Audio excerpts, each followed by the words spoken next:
Toma minha mão e caminha de novo, disse o menino de rua a uma senhora milionária. Ela não acreditou, até que presenciou um milagre.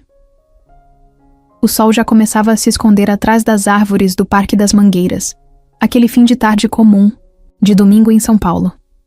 O cheiro de pipoca misturado com terra molhada do jardim recém-regado deixava o ar com cara de infância.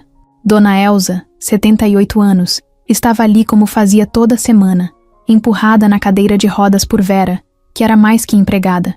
Cuidava dela fazia 20 anos. Sempre as duas, no mesmo caminho, no mesmo banco de madeira em frente ao Lago dos Patos. Era quase um ritual. Elza não falava muito.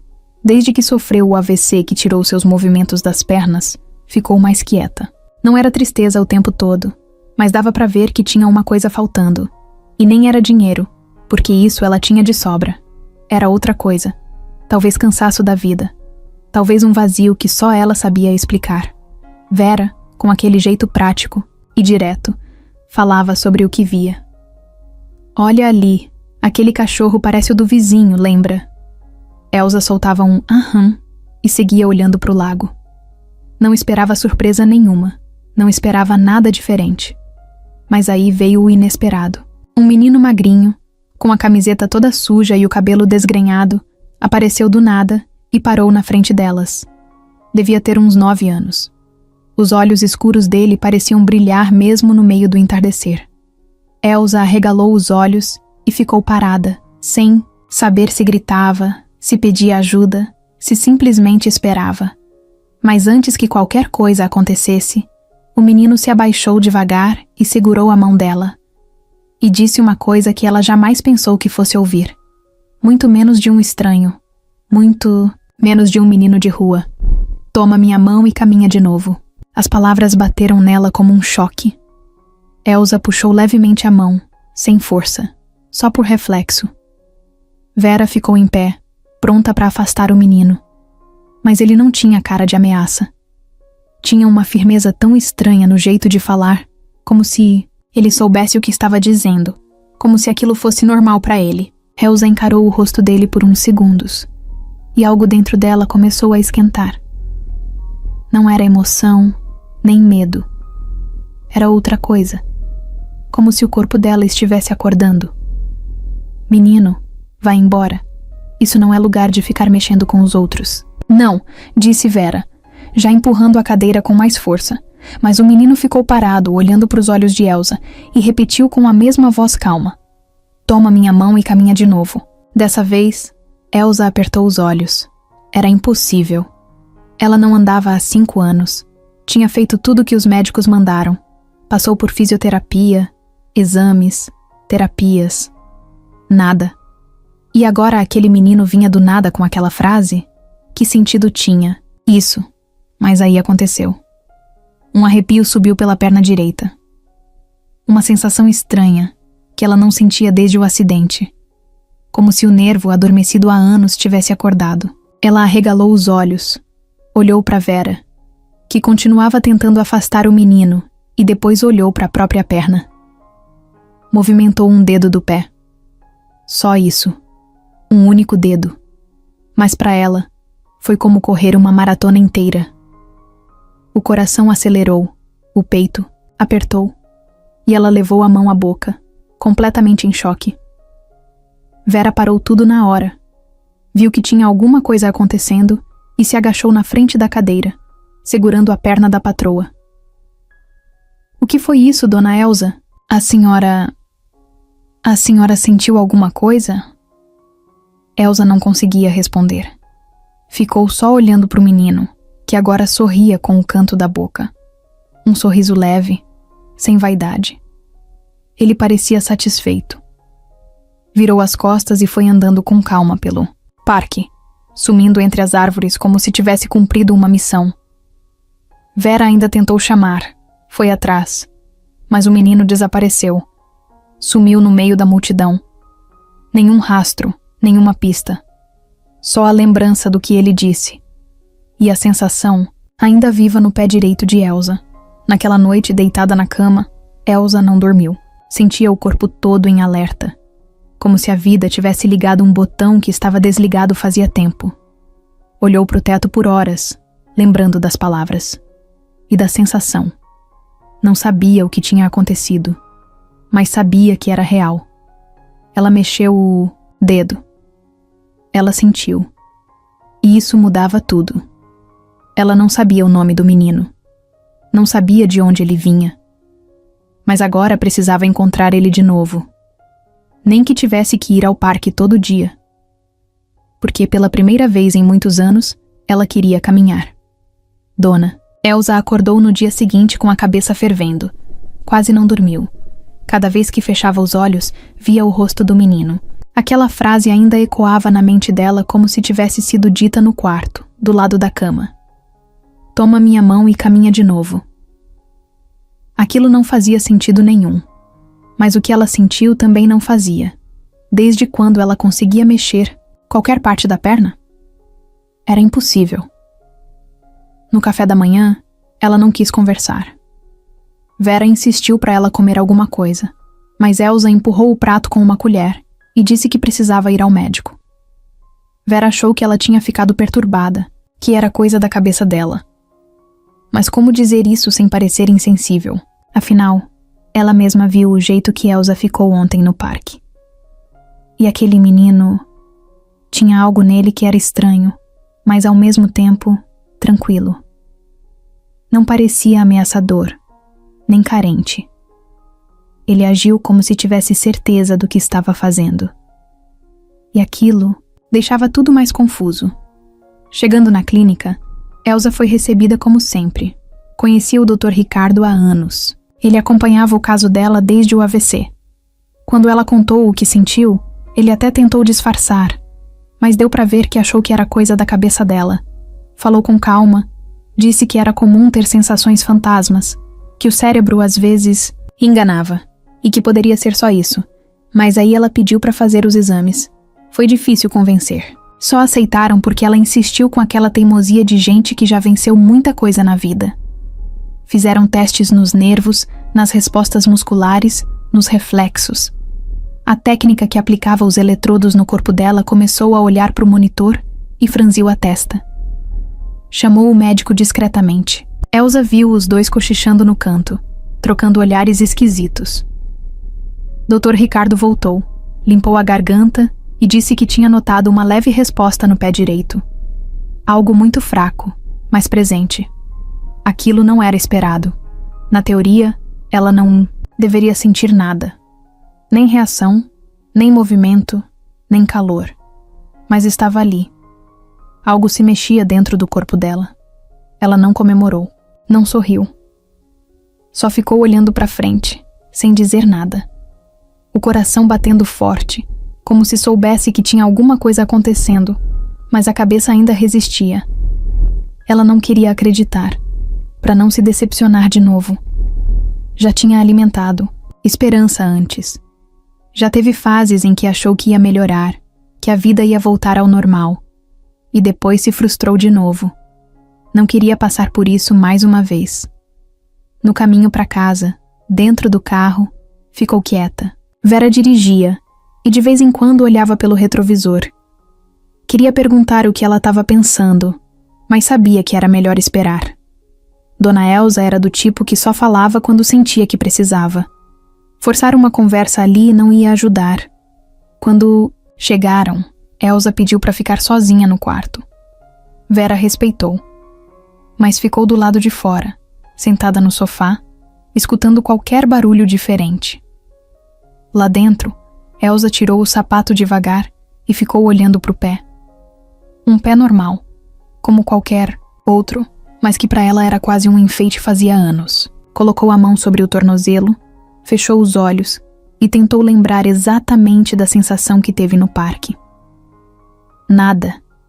Ficou ali por mais de 1 hora, tentando sentir de novo, tentando encontrar aquela sensação, até que sem querer, quase desistindo, o dedo mínimo do pé deu um leve espasmo, pequeno, quase invisível, mas real.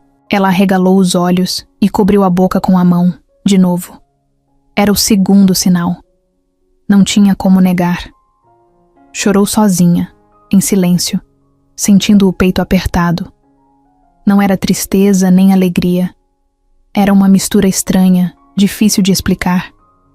Parecia que algo estava quebrando lá dentro, mas era uma coisa boa, como se uma parte adormecida da alma tivesse acordado com o corpo. À noite, não quis ver televisão, não quis jantar. Só pediu para Vera pegar o álbum de fotos antigas. Sentou na poltrona com a manta nas pernas e ficou folheando as páginas lentamente. Ali estavam os filhos, quando pequenos. O marido, já falecido. Viagens, aniversários. A casa de praia em Ubatuba. E lá no fundo do álbum, uma foto esquecida. Ela com um grupo de mulheres da igreja onde ajudava antes do AVC. Entre elas, uma moça de uniforme simples, de olhar tímido. Na legenda, escrito à caneta: Dona Cida, cozinheira. Elsa franziu a testa. Dona Cida. Não via ela fazia anos. Ela tinha saído logo depois do AVC, alegando que ia cuidar de um parente doente. Nunca mais voltou. Elsa ficou olhando aquela foto por minutos. Não sabia explicar por quê, mas algo naquela imagem deixou um incômodo leve no peito. Como se tivesse algo ali que ela não lembrava direito. Mas o foco não era esse agora. Ela fechou o álbum e falou sozinha, olhando pro nada. Eu preciso achar esse menino. No dia seguinte, bem cedo, mandou Vera ligar para um motorista de aplicativo. Pediu para ir direto ao Parque das Mangueiras. Mesmo que não encontrasse nada, ela precisava voltar lá. Precisava sentir de novo o que sentiu. Precisava tentar entender. No banco de madeira onde sentava sempre, ficou por quase 3 horas. Vera andando de um lado para o outro, observando todo mundo que passava. Crianças brincando, idosos caminhando, gente vendendo água de coco. Mas nada do menino. Elsa fechou os olhos e tentou lembrar do toque da mão dele. Era firme, quente, seguro. Como se ele soubesse mais do que um garoto de 9 anos pode saber. Ela não sabia ainda, mas aquele era só o começo. A primeira sessão de fisioterapia depois daquele domingo no parque foi completamente diferente de todas as outras. Dona Elsa estava quieta, como sempre, mas agora o silêncio dela não era de cansaço. Era de expectativa. Tinha algo diferente no olhar. O fisioterapeuta, Maurício, notou isso logo que ela entrou na sala. Já atendia ela fazia mais de 2 anos e sabia que aquele brilho nos olhos não era normal. Elsa nunca tinha chegado ali com vontade de fazer os exercícios. Dessa vez, parecia pronta. Ele tentou manter o ritmo de sempre. Começou com os movimentos básicos. Alongamento, estímulos, elétricos, movimentos passivos.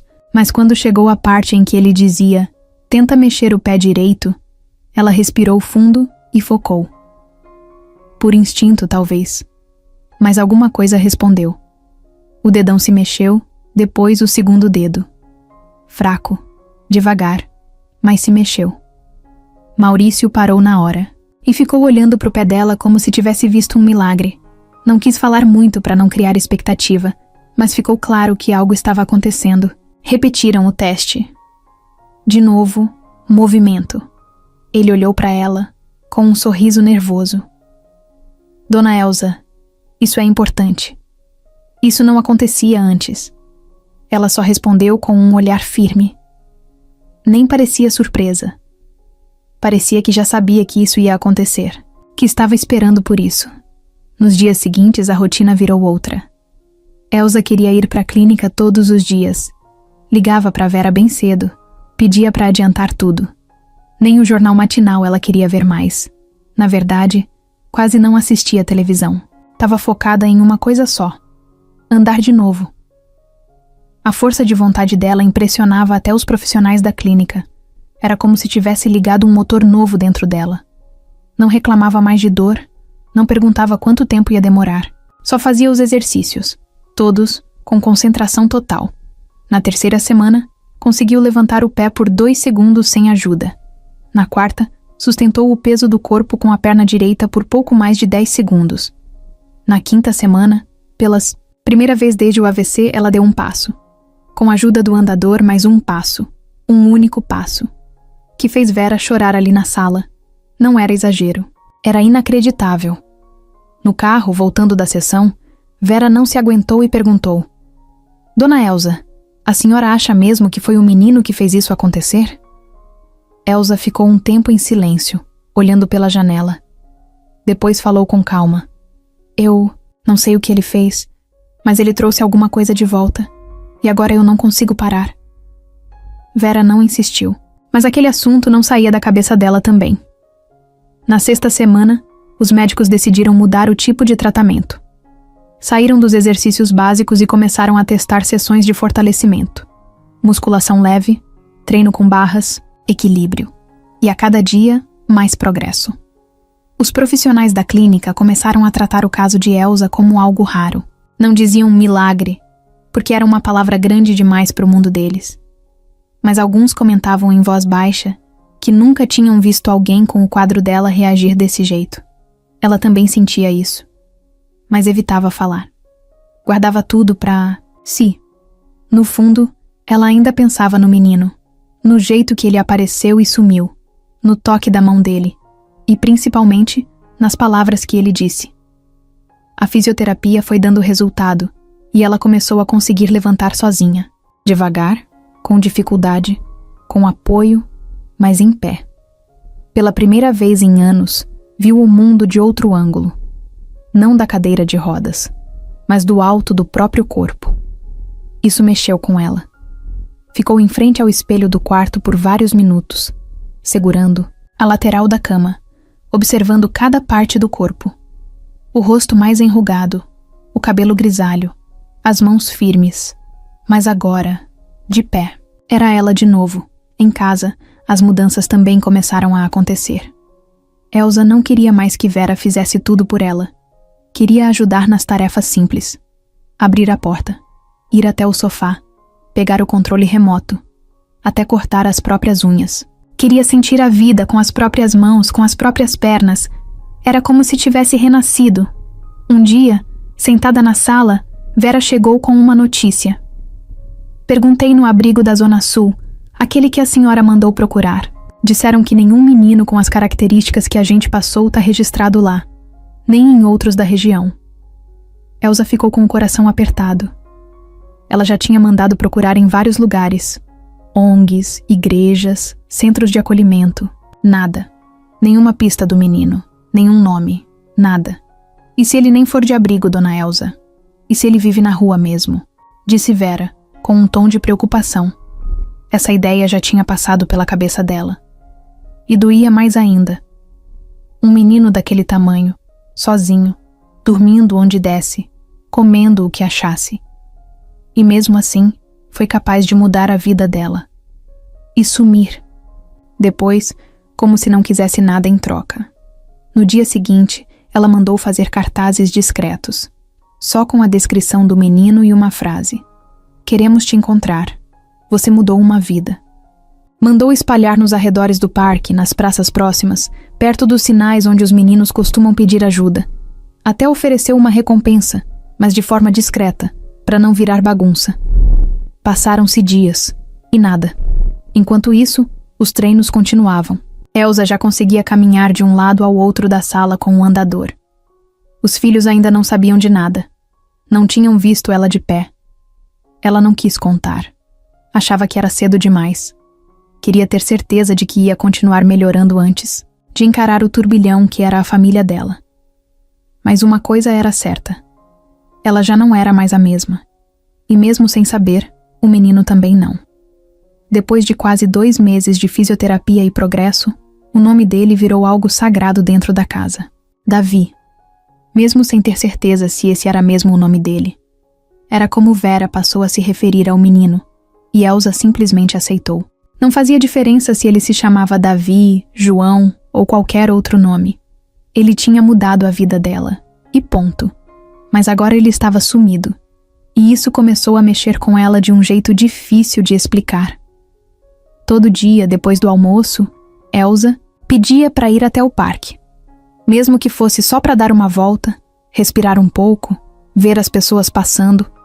A esperança era sempre a mesma, que ele aparecesse de novo, que viesse do nada, do meio das árvores ou da calçada da frente com Aquele mesmo olhar sério e aquela frase que virou tatuagem na cabeça dela. Mas o banco continuava vazio. Os caminhos continuavam iguais, e ele não dava sinal. Vera já tinha avisado. Talvez ele tenha ido para outro lugar, Dona Elsa. Criança de rua não para em canto nenhum. Mas Elsa não aceitava. Achava que ele tinha um motivo para ter ido embora. Ou pior, tinha acontecido alguma coisa com ele. Começou uma espécie de caçada silenciosa. Pagou discretamente por uma investigação. Contratou um rapaz que já tinha feito serviços parecidos para ela antes. Um cara simples, de confiança, que sabia circular pelos bairros mais complicados sem chamar atenção. Passava os dias perguntando, tirando fotos, mostrando a descrição do menino. Foi até algumas cracolândias, abrigos, feiras livres, pontos de ônibus. Nada. Nenhum rastro. Nenhum nome. E a ausência começou a virar uma coisa estranha dentro da cabeça dela. Como se o menino tivesse sido só um sonho. Como se aquilo tudo que ela viveu fosse coisa da imaginação. Mas aí, ela olhava para o andador encostado do lado, da poltrona, sentia os músculos da perna puxando e lembrava. Não era invenção. Aquilo era real. Uma tarde, no parque, enquanto Vera pegava água de coco, Elsa viu um garoto de longe que tinha mais ou menos o tamanho de Davi, abaixado, desenhando, no chão com um graveto. O coração dela disparou. Ela se levantou com esforço e foi andando até ele, sozinha, sem andador. Estava a uns 20 passos. Vera nem percebeu. Quando chegou perto, o menino levantou a cabeça e olhou para ela. Não era ele. Elsa ficou ali, parada, sem graça, meio sem saber o que dizer. O menino não falou nada. Voltou a desenhar no chão. Ela deu meia volta e foi voltando devagar para o banco. As pernas começaram a tremer. O esforço foi muito. Sentou-se e ficou quieta. Vera voltou e percebeu a cara estranha dela, mas não disse nada. Naquela noite, Elsa teve um sonho estranho. Estava deitada num campo vazio, olhando para o céu. Davi apareceu do lado dela e disse só uma coisa: não me procura, só escuta. Acordou suada, com o travesseiro molhado. O sonho era forte demais para ser só um sonho. Mas o que ele queria dizer com aquilo? No dia seguinte, Vera trouxe uma notícia. Uma mulher chamada Iracema, que morava perto do parque, disse que viu um menino parecido com Davi numa praça do outro lado da cidade. Disse que ele estava com outros garotos, comendo restos de comida deixada por um casal. Elsa mandou o motorista ir lá na mesma hora. Foram os 3 juntos. Chegaram na praça, perguntaram, mostraram fotos. Algumas pessoas lembravam de um grupo de meninos, mas não sabiam nomes. Um segurança do mercado do outro lado da rua disse que eles só apareciam de vez em quando. Não tinha certeza se era o mesmo garoto.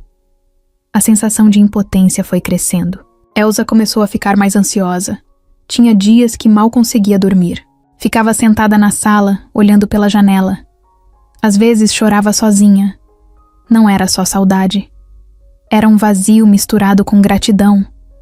Como se tivesse uma dívida com o menino. E a única forma de pagar era encontrando ele. Nem que fosse para dizer obrigada. Ou dar um prato de comida. Um tênis novo. Qualquer coisa. Ela mandou imprimir mais cartazes. Pagou para colocarem nos postes, padarias, bancas de jornal. Nada espalhafatoso, só o básico. Uma imagem desenhada por um artista, já que ela não tinha nenhuma foto. E a frase de sempre: mudou uma vida.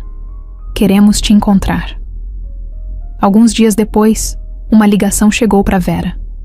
Um garoto parecido com o da descrição tinha sido levado por policiais da Zona Norte para um abrigo depois de ser pego roubando pão numa padaria.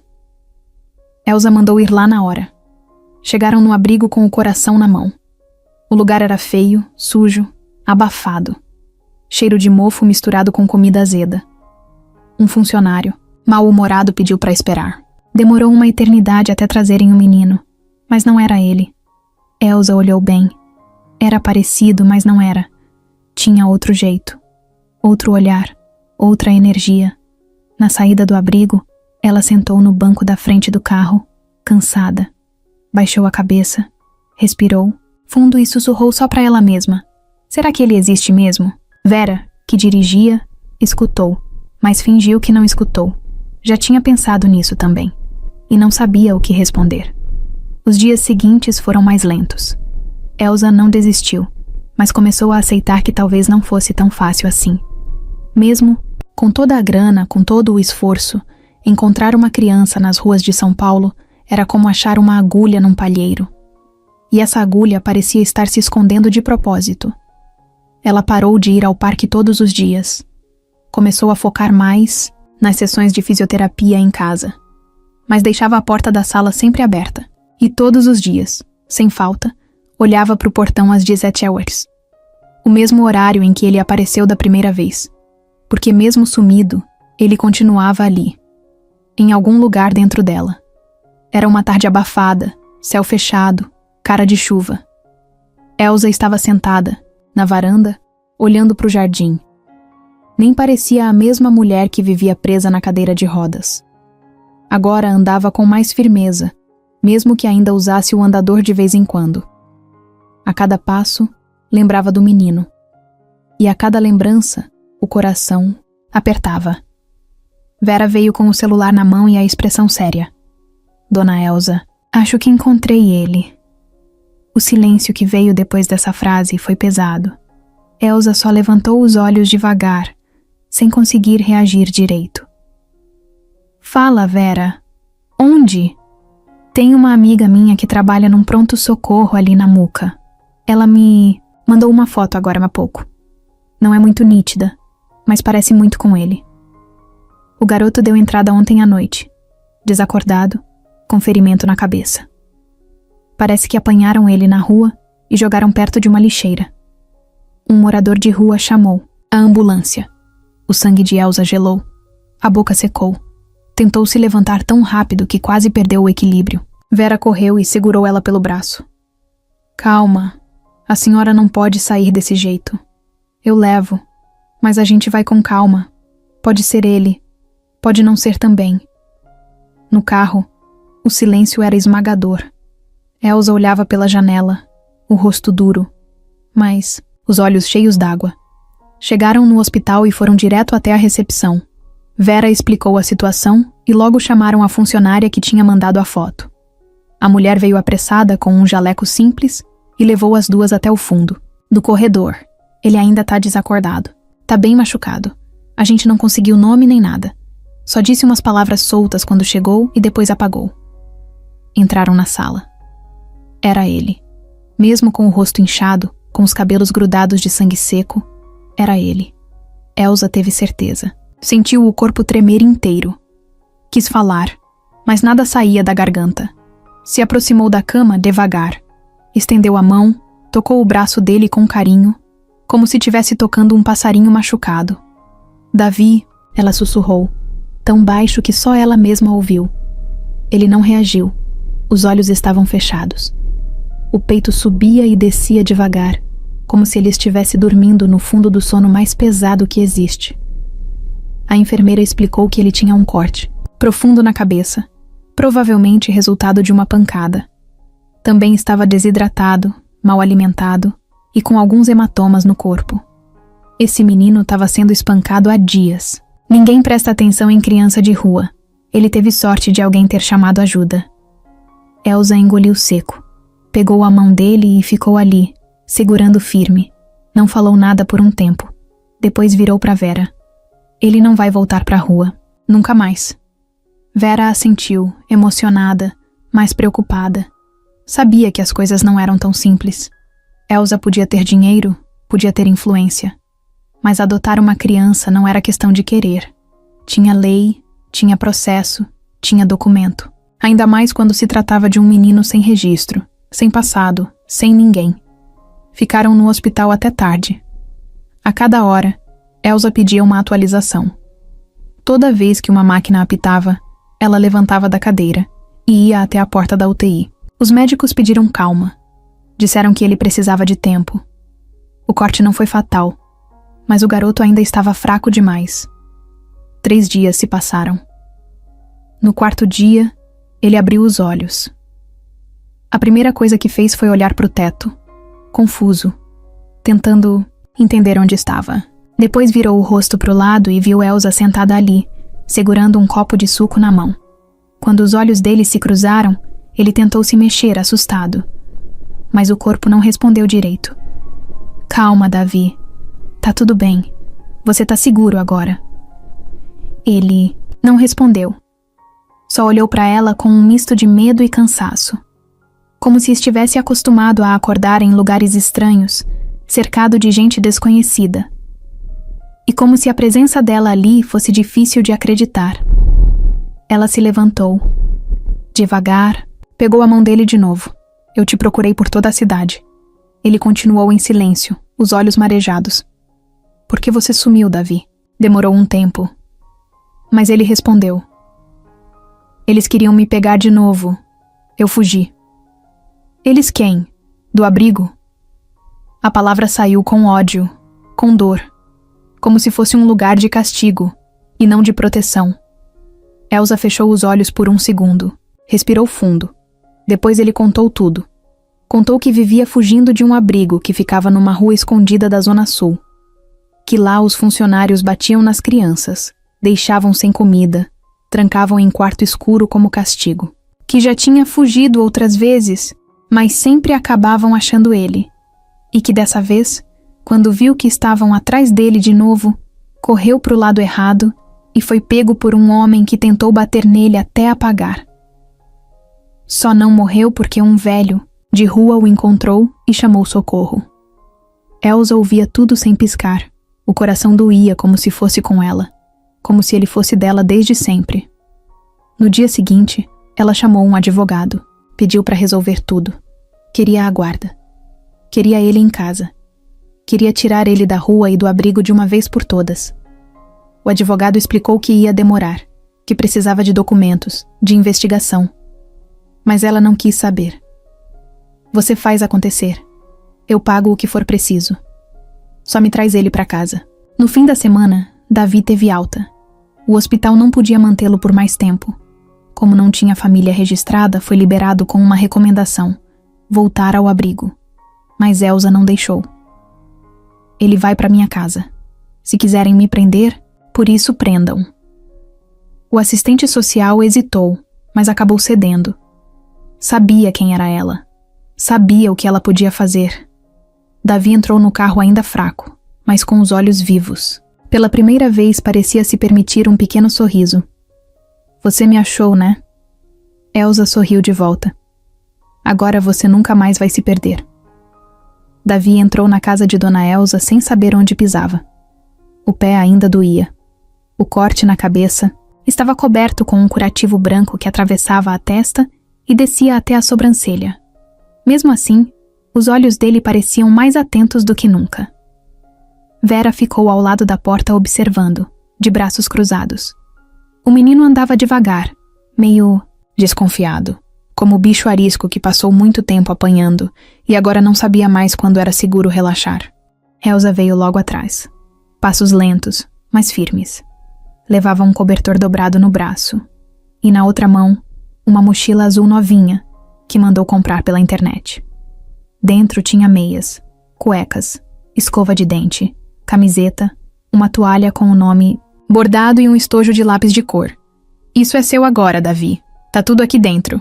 Ele olhou para a mochila como quem encara um presente que nunca teve. Mas não disse nada. Só balançou a cabeça com um sim bem pequeno. Ela levou ele até um dos quartos de hóspedes. Aquele quarto nunca foi usado por ninguém. Tinha uma cama, de solteiro com lençol claro, cortina branca e um tapete no chão. Nenhum luxo exagerado, mas aconchegante. Davi entrou devagar. Olhou tudo ao redor e encostou na parede. Ficou ali por um tempo, em silêncio. Elsa deixou ele quieto. Não quis forçar nada. Sabia que confiança não se compra. Se constrói. E com ele ia ter que ser devagar. Naquela noite, Davi comeu arroz, feijão e bife com batata frita. 2 vezes. Vera preparou tudo com calma, em silêncio. Observava ele mastigando como se cada garfada fosse a última. Quando terminou, limpou a boca com a mão e soltou um "obrigado", baixo, quase imperceptível. Mas Elsa ouviu. No fim do jantar, os três ficaram na sala assistindo TV. Um desenho qualquer passando. Elsa sentada na poltrona com as pernas cobertas, Vera no sofá ao lado, e Davi no chão, deitado de lado, com a cabeça apoiada na almofada. Parecia estar ali fazia anos, mas no dia seguinte, quando Elsa acordou, o quarto dele estava vazio. A cama desfeita, a janela aberta. A mochila estava no chão, mas o menino tinha sumido. Ela saiu andando pela casa inteira, chamando por ele. Vera também se assustou. Será que ele... fugiu? Não, não pode ser. Ele não faria isso. Elas saíram no portão, olharam para os 2 lados da rua. Nada. O porteiro do prédio da frente disse que viu um menino passando pela calçada, mas não soube dizer se era ele. Elsa voltou para dentro, sentou no sofá e ficou imóvel, por quase 1 hora, até que escutou um barulho de água na cozinha. Se levantou num pulo e foi até lá. Encontrou Davi de pé, tentando lavar um copo na pia. Você foi para onde, menino? Ele se assustou. Deixou o copo cair e quase chorou. Fui comprar pão. Pra senhora, com o troco do ônibus. Não queria que a senhora brigasse. Elsa respirou fundo, ajoelhou devagar e abraçou ele pela cintura. Um abraço apertado, daqueles que falam tudo sem dizer uma palavra. Sentiu a camisa dele úmida de suor e o coração batendo acelerado. Naquele mesmo dia, depois do almoço, ela chamou o advogado. Falou com voz firme. Quero adotar o Davi. Legalmente, tudo certinho. O advogado respirou fundo. Sabia que não seria simples. Ele não tem registro. Dona Elsa, não tem documentos, não sabemos quem são os pais nem onde nasceu. Vamos ter que investigar tudo isso antes. E vai demorar. Eu espero o tempo que for, mas ele vai ser meu filho. Davi estava na escada, ouvindo tudo. Ficou parado, imóvel. Quando ela saiu da sala, ele desceu devagar e perguntou para Vera. O que é adotar? Vera puxou uma cadeira e sentou com ele. Adotar é quando uma pessoa escolhe te amar para sempre e diz para todo mundo que você é da família dela. E ela quer fazer isso comigo? Quer. Já decidiu. Ele não respondeu. Só ficou olhando para o chão, tentando processar o que aquilo significava. Depois subiu para o quarto e ficou em silêncio pelo resto da tarde. Nos dias seguintes, Elsa começou a chamar ele de filho. Não o tempo todo, mas de vez em quando. Tipo, filho, pega aquele pano pra mim? Ou, filho, vai lá na varanda ver se a roupa já secou? Davi estranhava. Ficava sem saber se respondia com sim ou com outra coisa. Nunca ninguém chamou ele assim. À noite, Vera levou um dos travesseiros dela pro quarto dele. Quando entrou, encontrou o menino sentado na cama, com os olhos vermelhos. Tentou esconder o rosto, mas não conseguiu. Tô com medo. De quê? De ela mudar de ideia. Vera sentou do lado dele e ficou em silêncio por um tempo. Depois falou baixo. Ela não vai mudar. Na semana seguinte, os papéis começaram a ser preparados. Elsa deu entrevista para assistente social, respondeu perguntas sobre saúde, rotina, planos futuros. Davi também foi entrevistado. E pela primeira vez, falou com firmeza. Quero morar com ela. O processo era lento, mas estava andando.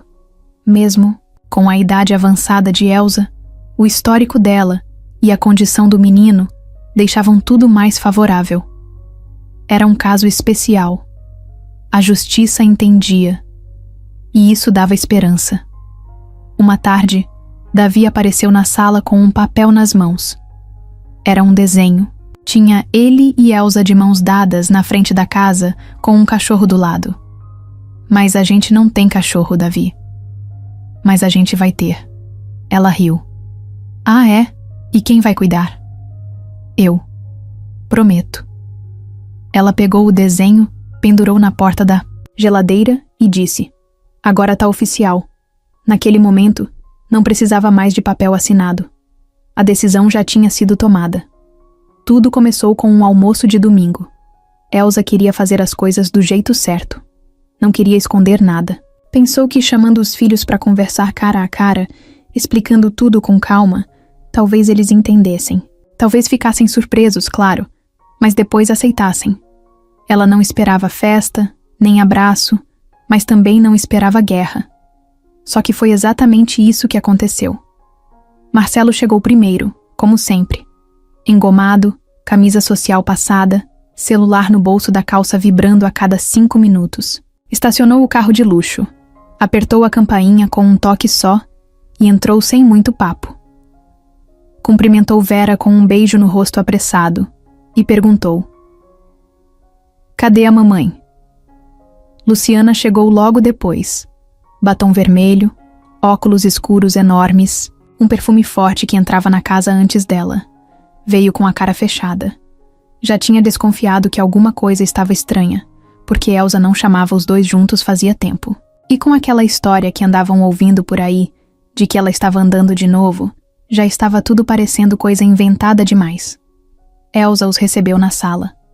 Davi estava no andar de cima, no quarto.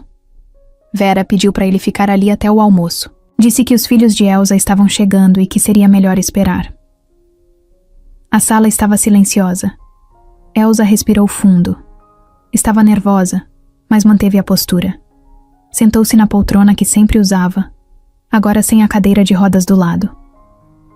"Eu queria conversar com vocês sobre uma coisa importante." Luciana nem esperou. "Deixa eu adivinhar. A senhora tá curada por causa de um milagre feito por um menino de rua. É isso, mãe?" Elsa não respondeu. Só olhou firme. Marcelo cruzou os braços. "A gente ouviu algumas histórias, sim. E, sinceramente, parece tudo muito estranho. O que exatamente está acontecendo aqui?" Elsa respirou fundo de novo. "O nome dele é Davi.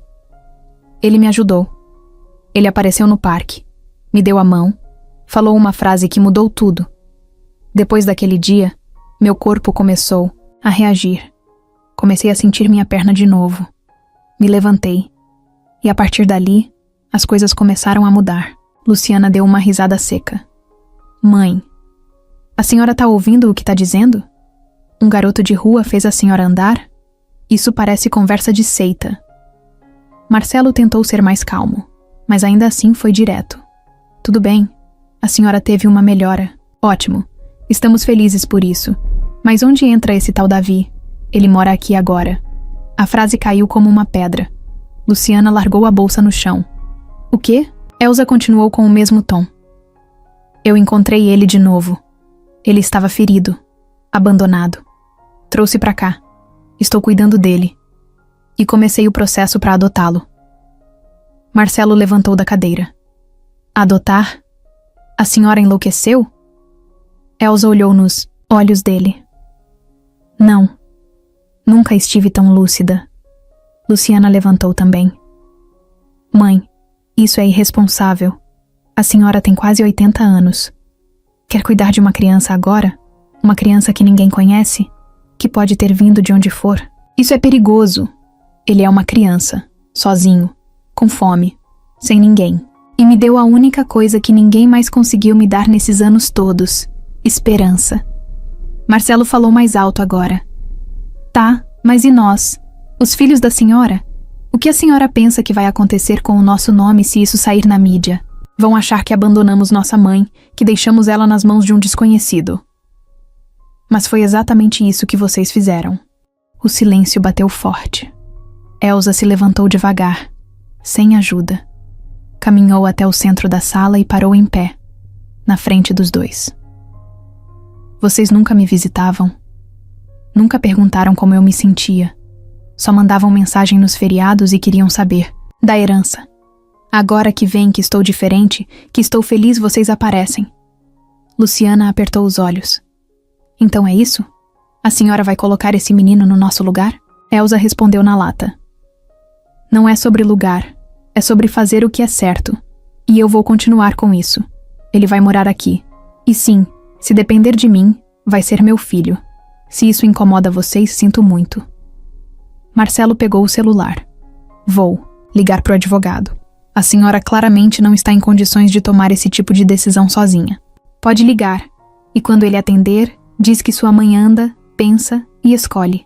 Eu sou responsável por mim. Luciana estava com o rosto vermelho de raiva. Isso vai acabar mal. A senhora vai se arrepender. Pode ser.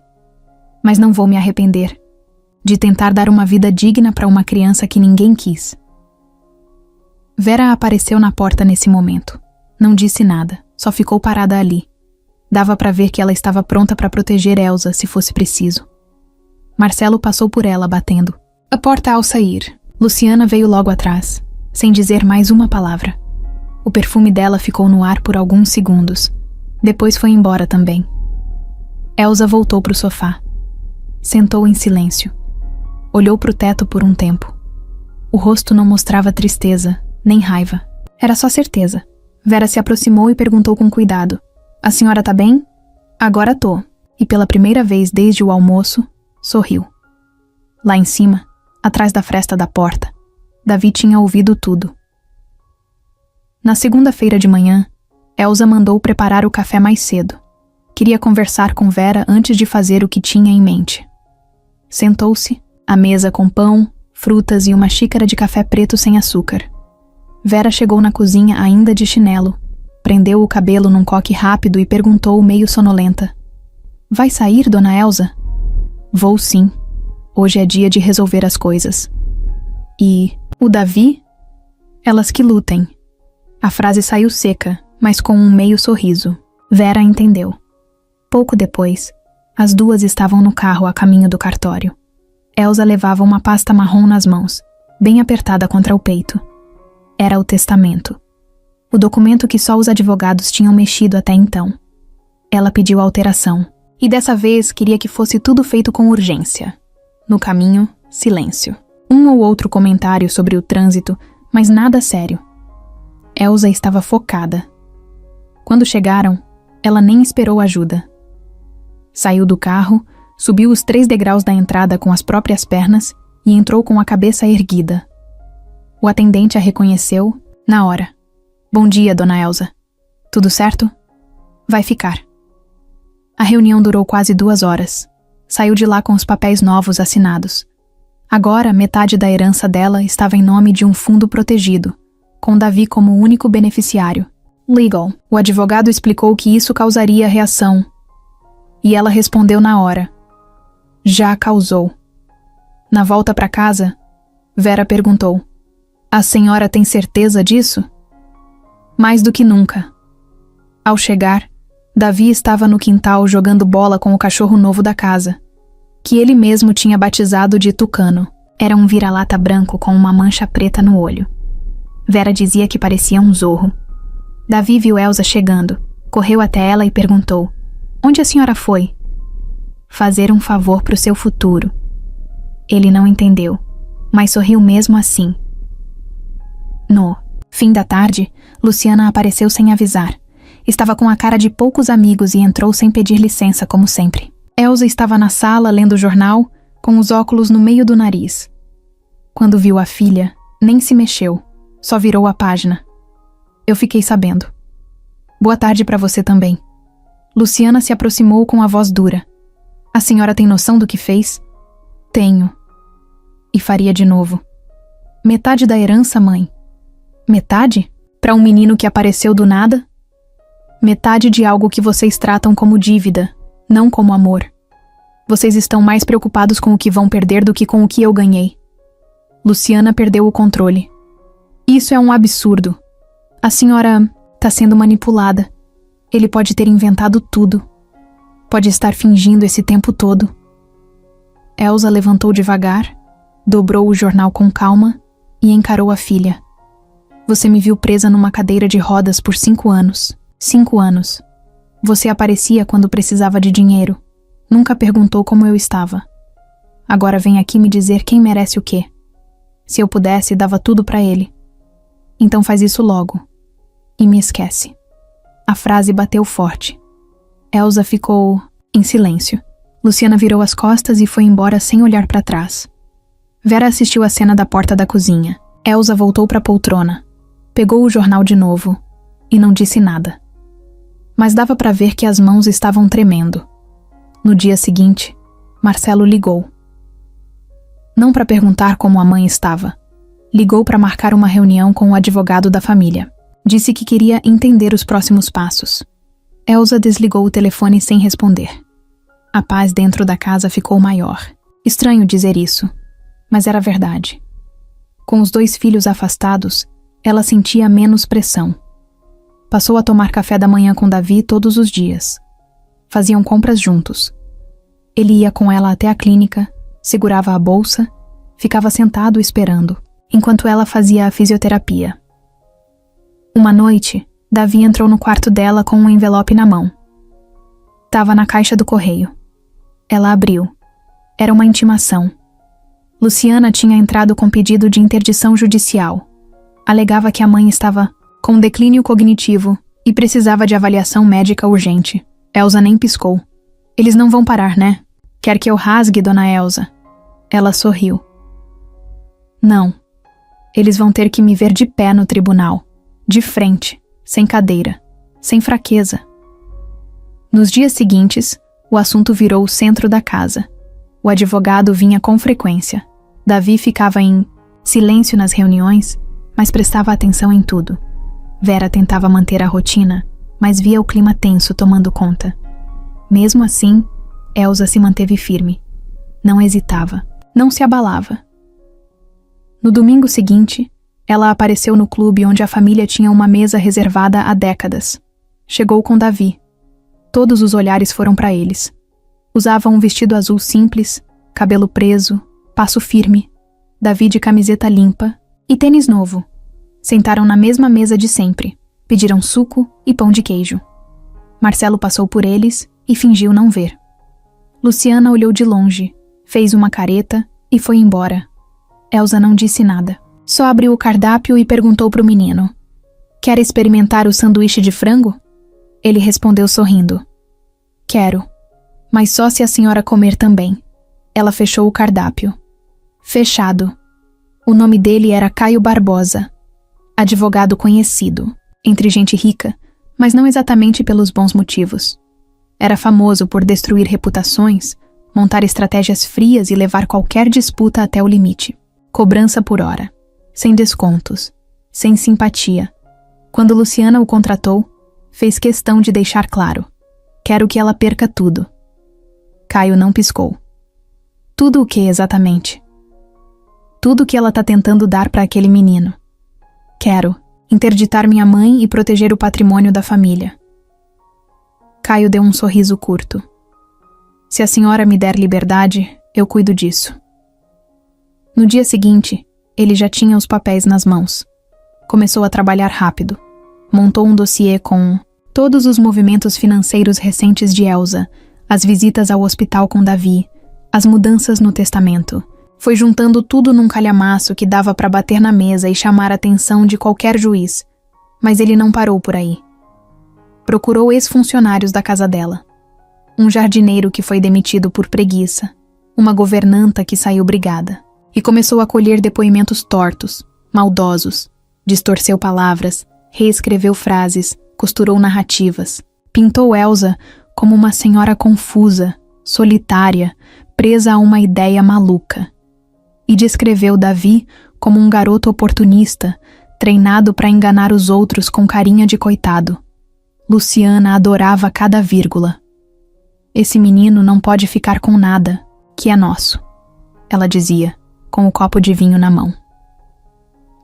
Do outro lado, Elsa ficou sabendo dos boatos antes mesmo de receber os documentos oficiais. Uma amiga do clube comentou que escutou uma conversa estranha num restaurante, com o nome dela, envolvido. Algo sobre um processo de interdição. "Ele vai tentar te derrubar, Elsa. Esse advogado é uma cobra", disse o advogado dela, um homem calmo e discreto chamado Silas.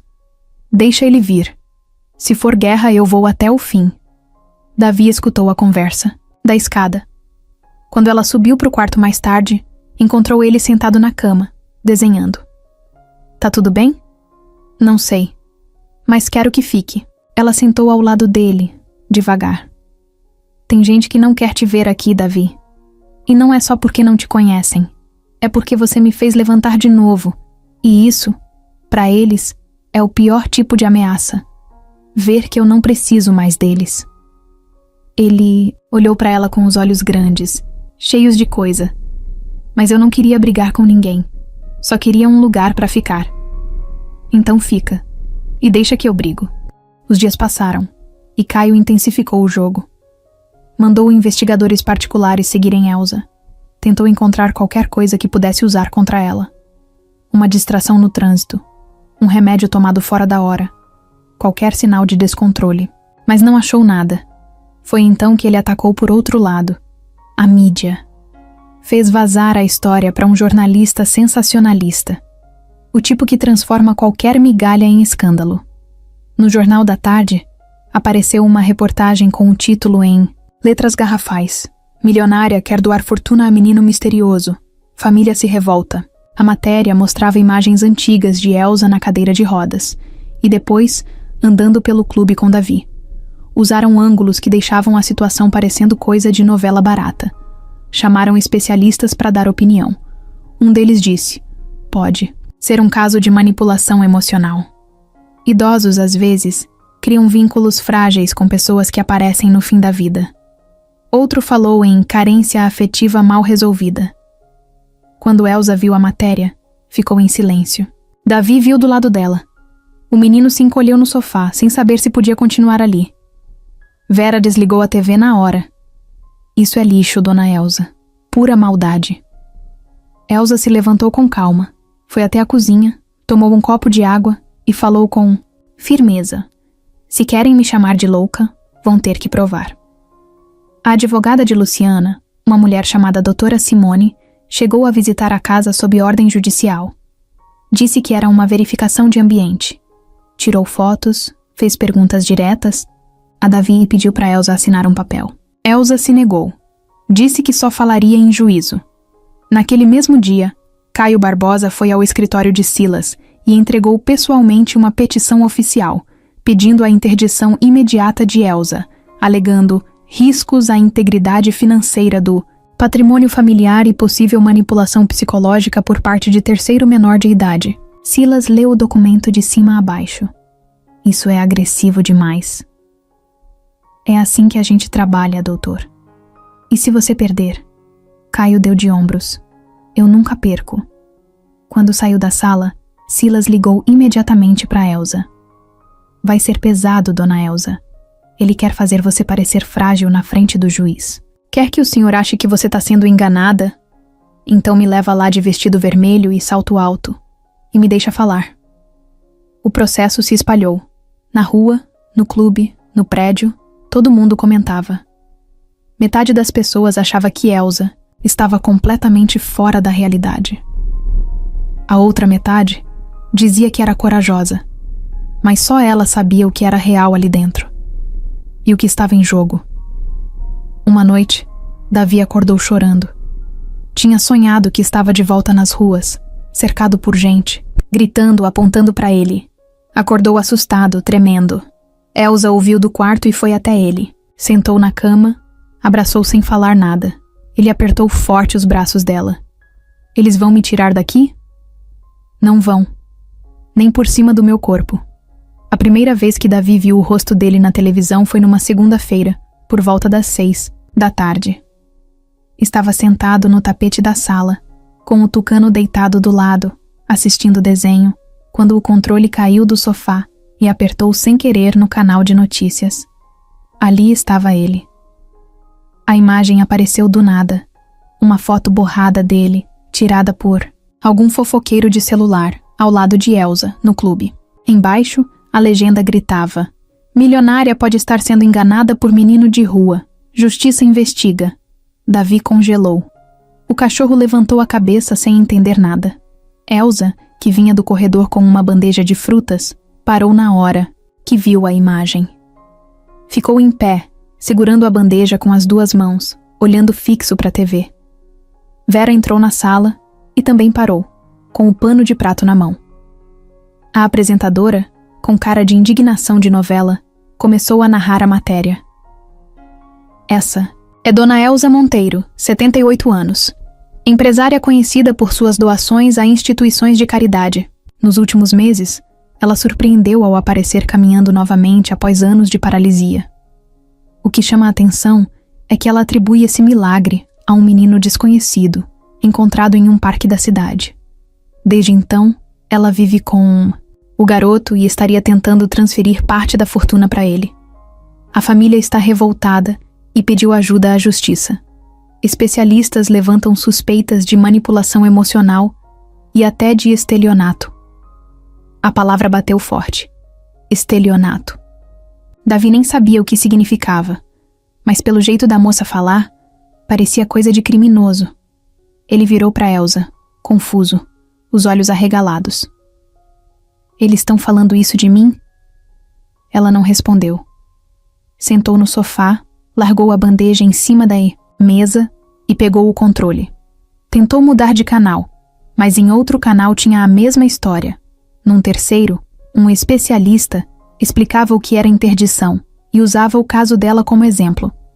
Vera pegou o celular e começou a receber mensagens, sem parar.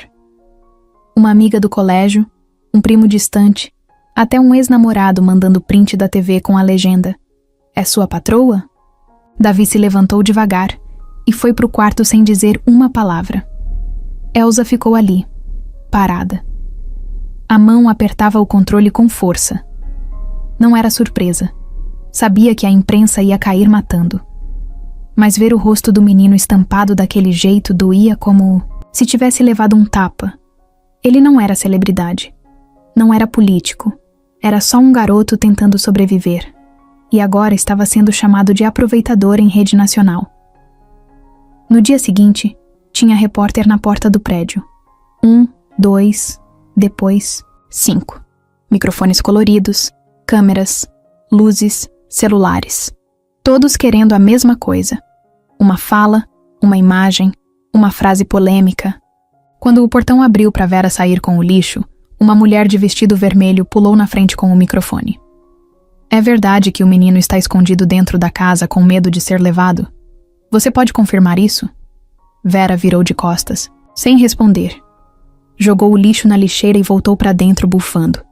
Isso virou circo, dona Elsa. A senhora precisa fazer alguma coisa. Mas o que fazer? Silas, o advogado, apareceu à tarde com a cara fechada. O caso saiu do controle. A mídia distorceu tudo. A gente vai ter que responder. Elsa nem piscou. Quer que eu grave um vídeo? Quer que eu poste na internet? O que... Vocês acham que vai resolver isso? Silas coçou a cabeça, pensativo. Talvez uma entrevista oficial. Em um canal sério. Controlado. Para mostrar que a senhora não tá fora da realidade. Elsa ficou em silêncio. Naquela noite, Davi não saiu do quarto. Vera levou o jantar lá, mas ele nem tocou no prato. Estava encolhido na cama, com o cobertor até o queixo. Elsa bateu na porta e entrou devagar. Sentou na beirada da cama e ficou olhando ele por um tempo. Tá tudo bem? Ele balançou a cabeça que sim, mas não olhou para ela. Você acha que eu sou bandido? Ele perguntou. Aquilo cortou. Não, e nunca vou achar. Mas todo mundo acha. Ela colocou a mão sobre a dele. Eles não te conhecem. Eles não viram o que eu vi. No dia seguinte, Elsa aceitou dar a entrevista. Foi num programa da tarde, com uma apresentadora mais respeitada, conhecida por tratar os assuntos com mais cuidado. A produção mandou carro, maquiador, uma equipe inteira para ajudar. Elsa negou tudo. Só quero falar. Do meu jeito. Sem maquiagem, sem roteiro. No estúdio, sentou-se com calma. A apresentadora começou suave, com voz baixa, sem sensacionalismo. Dona Elsa, a senhora pode nos explicar por que decidiu adotar o Davi? Ela respirou fundo e respondeu olhando direto para a câmera. Porque ele apareceu quando ninguém mais apareceu. Porque ele me deu uma coisa que nem os médicos conseguiram. Fé em mim mesma. E porque ele é uma criança. E eu não sou do tipo que vira as costas para criança. A apresentadora perguntou sobre os filhos. Eles acham que eu enlouqueci. Mas se amar um menino abandonado for loucura, então sou louca mesmo. A entrevista viralizou. No mesmo dia, Estava em tudo quanto é lugar. No Twitter, no Instagram, em grupos de WhatsApp. Teve gente que apoiou dizendo que ela era uma inspiração. Outros disseram que estava senil. Mas agora, pelo menos, a história tinha outro lado. Davi assistiu escondido, sentado no chão da cozinha, ouvindo tudo pelo tablet da Vera. No fim da entrevista, Elsa olhou para a câmera e disse: "E pro Davi, se você estiver vendo isso, você não está sozinho. Eu estou com você, até o fim." Ele chorou, mas dessa vez foi diferente. Na semana seguinte à entrevista de Elsa, o silêncio acabou. O telefone do advogado dela tocava o tempo todo. O e-mail da casa lotou com mensagens de curiosos, jornalistas, até haters. Mas não era isso que preocupava. O que realmente pesava era o envelope pardo que chegou na portaria com o selo do Fórum Central. Dentro, um ofício direto, determinação de perícia médica e avaliação psicológica da requerente Elsa Monteiro da Silva, em caráter de urgência. Silas, o advogado, abriu o documento sentado à mesa da cozinha, com Elsa na frente, tomando café preto e mexendo no pão com manteiga. Ele leu em voz alta, pausado. No fim, falou sério. "Eles querem que a senhora prove que está em plena consciência." Elsa não se abalou. Deu um gole no café, engoliu e respondeu de um jeito que parecia até piada. "Já tive que provar coisa muito pior nessa vida. Que sou boa mãe, que sou boa viúva, que sou capaz de tocar um negócio sozinha. Provar que tô com a cabeça no lugar vai ser até tranquilo." Davi estava no corredor, ouvindo tudo sem querer. A palavra perícia deixou ele com medo. Ele ainda não entendia direito o que significava, mas sabia que estavam tentando tirar Elsa dele, e isso deixava tudo mais escuro. 2 dias depois, um carro preto parou na porta da casa. Desceu uma psicóloga chamada Sandra e um médico perito chamado Gilberto, sem jaleco, roupa casual, tablet na mão. Foram recebidos com educação por Vera, mas o clima já era pesado. Desde a entrada, na sala, Elsa estava sentada na poltrona esperando. "Boa tarde. Pode sentar onde quiser. Não vou fingir nada e também não vou fazer teatrinho." Sandra sorriu de leve. "É só uma conversa, dona Elsa, sem pressão." Ela pegou um caderno, começou a anotar. O médico ligou o gravador no bolso da camisa. "Nome completo? Elsa Monteiro da Silva. Idade: 78. Mas se me derem mais uns meses, viro 77 de novo." Sandra anotou com um sorrisinho discreto, mas seguiu firme. "Dona Elsa, a senhora lembra que dia é hoje?" Ela respondeu sem errar. Depois disseram para ela descrever o local onde estavam. Ela descreveu a sala inteira, com detalhes, desde o quadro da parede até a almofada rasgada que Davi ainda não deixava jogar fora. A psicóloga continuou. "Pode me contar como conheceu o Davi?" E Elsa contou. Do jeito mais simples possível, do parque, da mão, da frase que ele disse, do movimento no pé, dos dias que se seguiram. Não romantizou, não exagerou.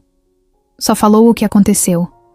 Enquanto falava, os 2 peritos olhavam para ela como se estivessem tentando adivinhar se era verdade, mas não interromperam.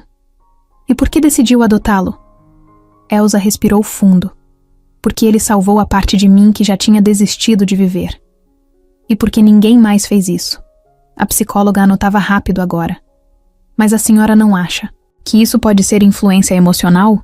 Que talvez a carência afetiva tenha virado identificação com o menino?" Elsa levantou a sobrancelha. "Com certeza. E isso é motivo para tirar ele de mim?" Sandra não respondeu. Anotou de novo.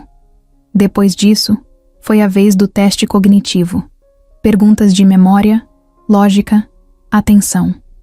Elsa respondeu tudo com calma. Até ficou brava quando tentaram fazer uma pergunta matemática dizendo que era simples. Ela respondeu certa e ainda retrucou. "Simples pra quem? Matemática nunca foi meu forte.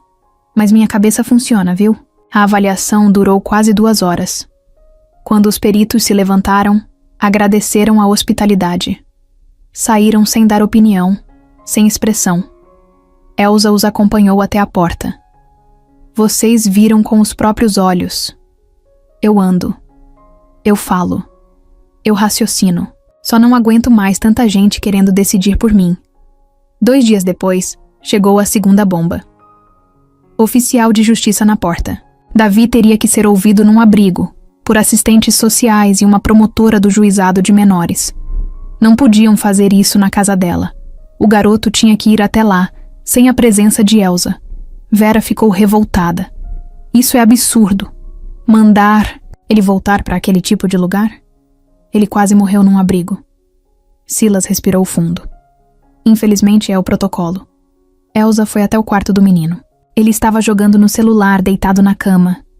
Filho, a gente precisa conversar. Davi largou o celular na hora. Só de ouvir o tom de voz, ele já sabia. Ela explicou tudo com calma. Ele ouviu quieto. No abrigo de novo? Só para conversar com umas pessoas. Não é para morar lá. Vai durar só um pouquinho. Depois você volta. Eles vão me deixar lá? Não. Eu prometo que não. Na manhã da ida, Elsa fez café com leite e pão na chapa, como ele gostava. Ele não comeu muito. O estômago estava embrulhado. Vera foi junto. Ficou do lado de fora esperando.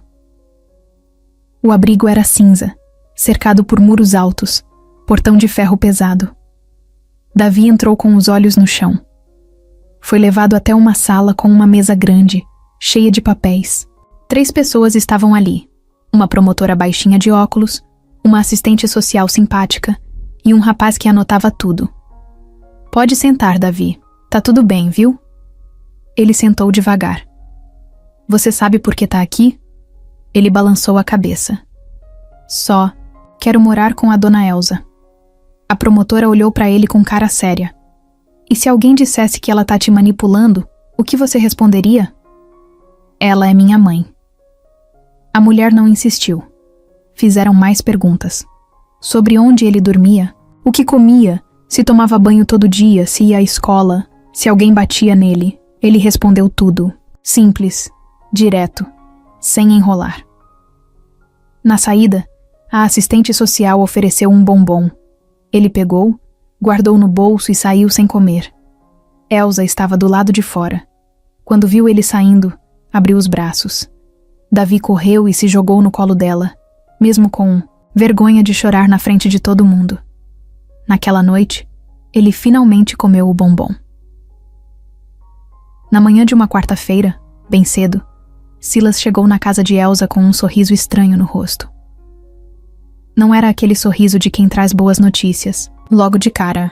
Era o tipo de sorriso que vem quando alguém fala: "Você não vai acreditar no que eu descobri." Elsa estava tomando café com Davi, que desenhava no caderno enquanto comia bolacha de maisena. "O que foi agora?" Ela perguntou sem rodeio. Silas puxou a cadeira, sentou e colocou uma pasta grossa sobre a mesa. "Recebi uma denúncia anônima ontem à noite. Demorei para acreditar, mas agora tá tudo aqui. Tem coisa pesada, dona Elsa. E tem gente da sua família no meio disso." Ela ficou séria. Largou a xícara no pires com mais força do que devia. "O que a Luciana fez agora?" Silas abriu a pasta e mostrou os documentos.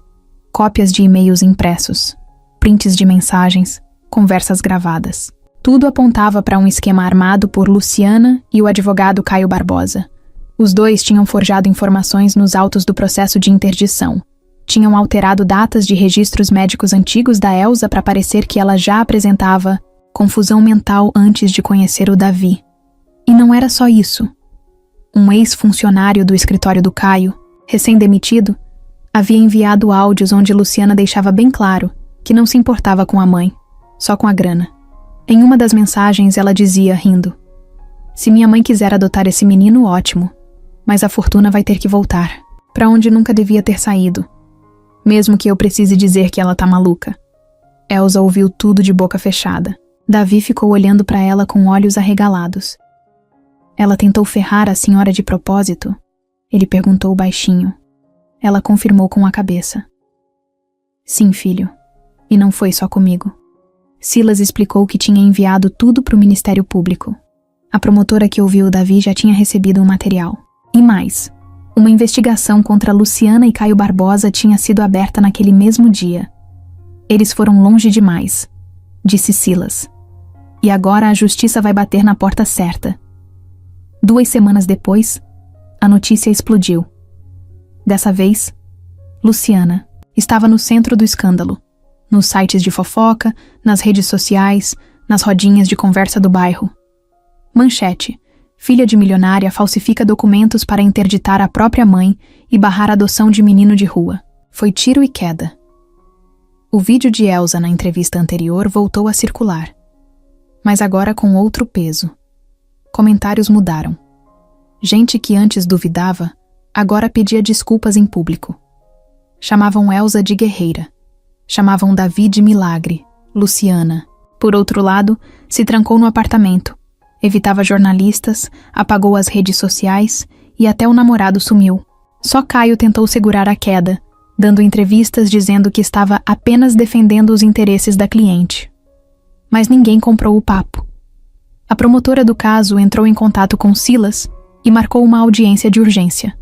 Era o começo do fim. No dia da audiência, Elsa chegou com Davi de mãos dadas. Os dois estavam com roupa simples, mas com o olhar firme. Vera ia logo atrás, como sempre, pronta para segurar o mundo se fosse preciso. No corredor do fórum, jornalistas tentavam tirar fotos, mas os seguranças seguravam o avanço. Luciana chegou quase 1 hora depois, com óculos escuros, cara amassada e o Caio do lado, tentando fazer de conta que ainda controlava a situação. A sala de audiência era pequena. Tinha uma mesa central, 2 cadeiras para cada lado e o juiz no centro, sisudo, de terno escuro e olhar que cortava. Quando todos se sentaram, o juiz abriu a pasta com os autos, leu um trecho e olhou direto para Luciana. Está ciente da denúncia de falsificação? Luciana não respondeu. O juiz repetiu. Doutora Luciana, a senhora falsificou documentos. Médicos para justificar a interdição da própria mãe? Ela tentou balbuciar alguma coisa, mas Caio se antecipou. Excelência, nós ainda estamos analisando a autenticidade desses documentos. Já foram verificados. Técnicos do próprio fórum confirmaram as alterações. Caio calou. O juiz olhou para Elsa. A senhora deseja seguir com o processo de adoção do menor? Elsa respondeu na lata, olhando nos olhos dele. Sim, com toda a força que eu tiver. Davi apertou a mão dela por debaixo da mesa. A audiência continuou por mais de 1 hora. O juiz ouviu todos os lados. Deixou Caio falar, deixou Luciana se enrolar e depois chamou a promotora para falar do material entregue por Silas. Ela foi objetiva. Essa tentativa de interdição foi baseada em má-fé. O menor está bem cuidado, em ambiente seguro, com vínculo emocional sólido com a requerente. Não há risco. E a senhora Elsa está plenamente consciente de tudo. Quando terminou, o juiz olhou para Elsa de novo. Dona Elsa, a senhora tem algo mais a dizer? Ela respirou fundo e falou, firme. Só queria que eles tivessem me visitado. Mas, antes de quererem minha assinatura, o juiz deu a última palavra. Processo de interdição arquivado, e a senhora tem todo o direito de seguir com a adoção. Luciana saiu sem olhar para ninguém. Caio andou atrás dela, mudo. Os dois evaporaram do fórum como poeira sendo varrida da rua. Na calçada, Davi olhou para Elsa e perguntou. Quer ir comer pastel? Ela riu. Com caldo de cana. E foram. Fazia umas 3 semanas que Elsa não ouvia nem a voz de Marcelo. Depois da audiência, ele sumiu. Diferente de Luciana, que virou pó e deixou um rastro de vergonha, Marcelo só ficou quieto. Não deu entrevista, não mandou mensagem, não apareceu no portão. Nenhuma palavra. E isso doía mais do que se ele tivesse gritado ou ofendido. Doía, porque ela sabia que ele não era mau. Era só covarde. Do tipo que prefere não se meter até o mundo explodir. E o mundo já tinha explodido faz tempo. A verdade é que Elsa sempre teve um carinho especial por ele. Mesmo quando ele era moleque, bagunceiro Esquecia as datas importantes, ela via bondade no jeito dele. Só que com o tempo ele se moldou à vida prática. Virou adulto de escritório, de frases curtas e decisões pensadas com planilha. E agora, talvez estivesse perdido dentro das próprias escolhas. Foi então que ele apareceu. Era um sábado de Bundsandsin, manhã. Vera estava limpando o quintal. Davi ajudava com uma vassoura do tamanho dele. Tucano corria de um lado para o outro, sujando tudo o que eles limpavam. Elsa estava dentro da cozinha, misturando massa de bolo de cenoura. A campainha tocou. Vera foi abrir e congelou. Marcelo estava ali, de calça jeans, camiseta simples e uma sacola de supermercado na mão. Não tinha carro, não tinha pressa no rosto. Parecia mais baixo do que o normal. Só disse: "Queria ver a senhora, se puder." Vera não respondeu. Se virou e gritou da porta: "Dona Elsa, visita." Ela veio enxugando a mão no pano de prato. Quando viu quem era, parou. Ficou ali por uns segundos, sem saber se sorria, se fechava a cara, se falava ou esperava.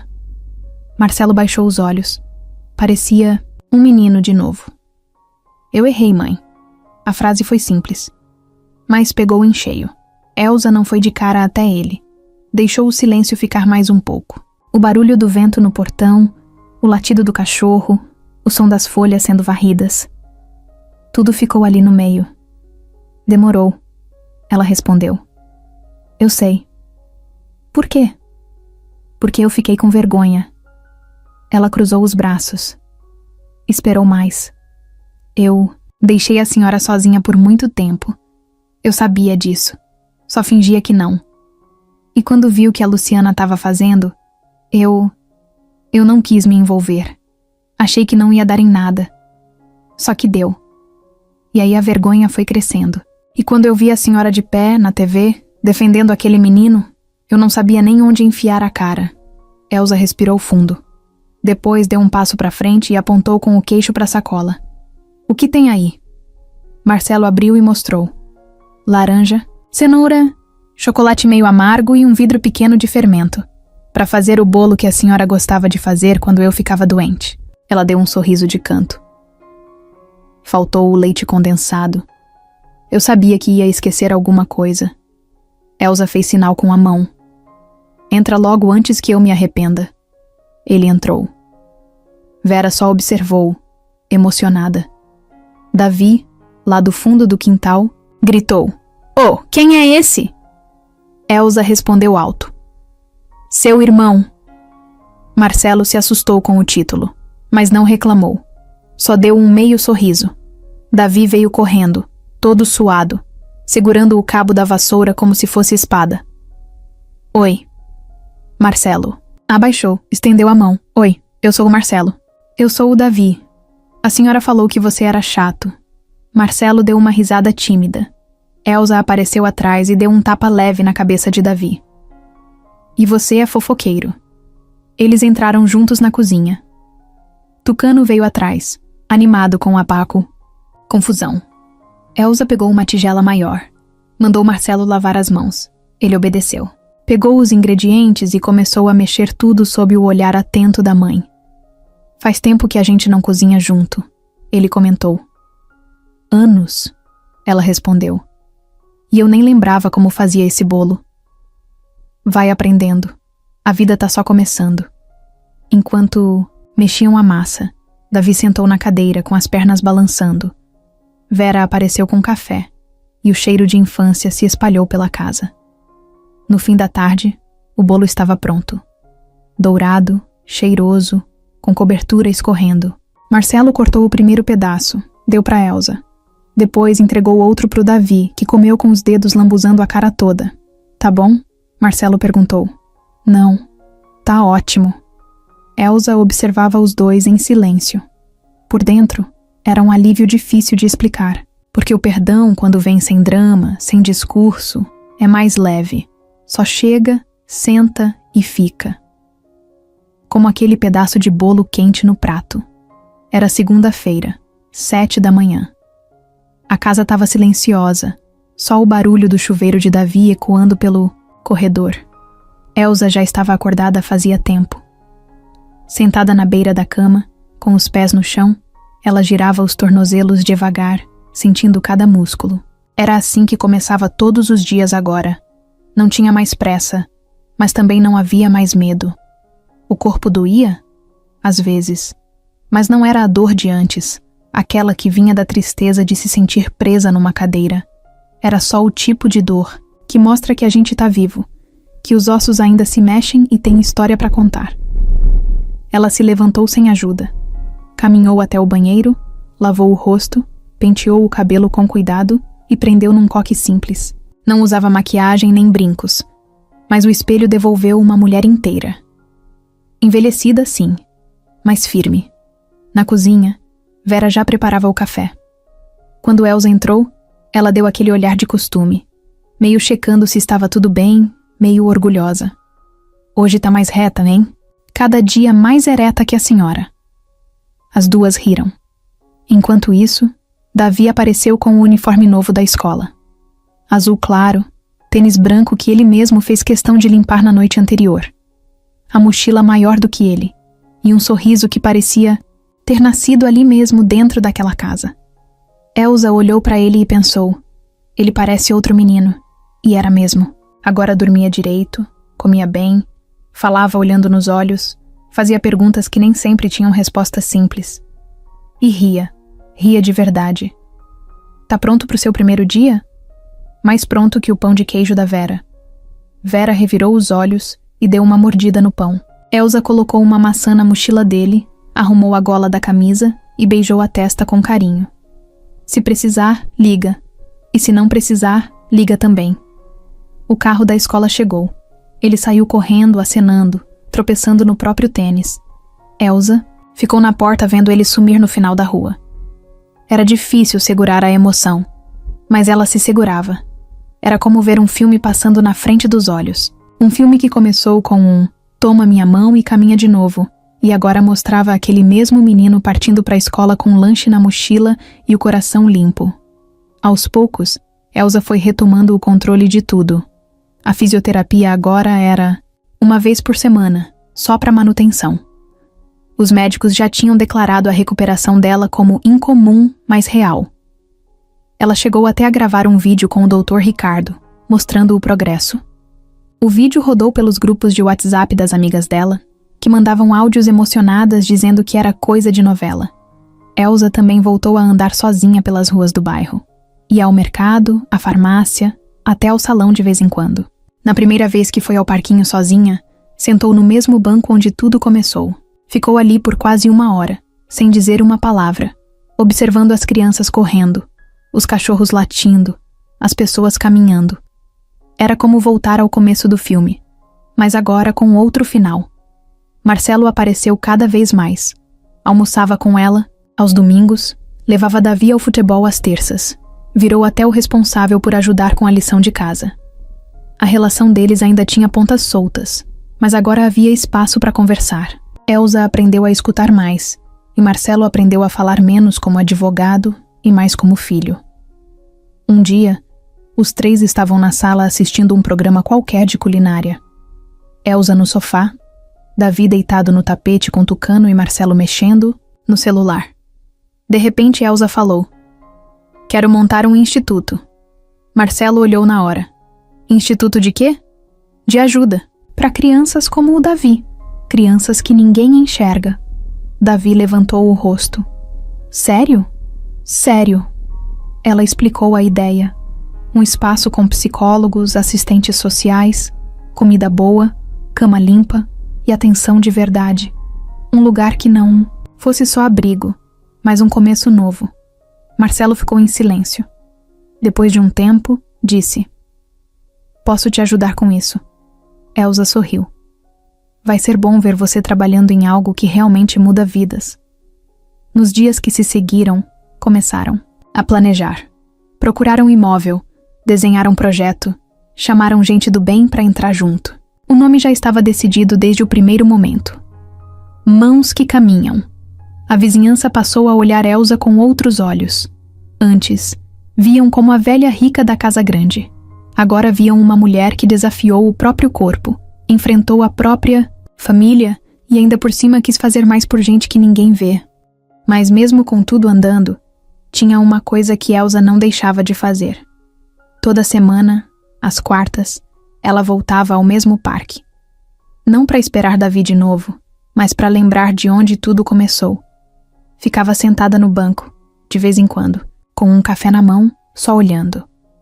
Às vezes, uma criança passava e sorria. Às vezes, um senhor puxava assunto, e ela sempre respondia com calma. Porque agora, ela estava inteira, e inteira, ela era mais forte do que nunca. Era sábado, 10 da manhã. Céu limpo, sol morno, vento leve. Um dia perfeito para sair de casa sem destino certo. Elsa vestiu uma roupa, clara, calçou o tênis novo que Davi tinha dado no Dia das Mães e prendeu o cabelo num rabo de cavalo. Não tinha mais aquele cuidado de esconder a idade. Agora ela usava a própria imagem como resposta para tudo que duvidaram dela. As rugas estavam ali, os cabelos brancos também. Mas o que mais chamava a atenção nela era outra coisa. Presença. Davi apareceu com um boné torto na cabeça e uma sacola na mão. Levei um suco e 2 pães de queijo. Pra gente comer no banco. Ela sorriu. Banco nenhum aguenta tanto pão de queijo, menino. Vera se aproximou da porta com a chave do carro, mas Elsa fez sinal com a mão. Hoje a gente vai a pé. Vera ficou surpresa, mas não argumentou. Sabia que aquele passeio tinha algo diferente. A caminhada até o parque foi lenta, mas firme. Elsa se apoiava levemente no braço de Davi, que ia atento, cuidando de cada passo. Tucano foi junto, preso na coleira, puxando um pouco, parando para cheirar tudo. Quando viraram a esquina e o portão do Parque das Mangueiras apareceu, os dois pararam. Davi olhou para Elsa como quem pergunta sem abrir a boca. Pronta? Ela respondeu, com um aceno leve. Entraram. O som era o mesmo de antes. Risadas de criança, passos de corrida, folhas secas sendo pisadas, uma bicicleta passando com sininho. Aquele cheiro de pipoca e grama molhada voltou com força, trazendo junto lembranças que Elsa não esperava. O coração bateu mais forte. Não era tristeza, nem dor. Era uma mistura de tudo. A memória do dia em que tudo mudou. O menino, a mão estendida, a frase impossível. Ela não esqueceu nenhuma palavra. Toma minha mão e caminha de novo. Davi também ficou quieto. Não falou nada.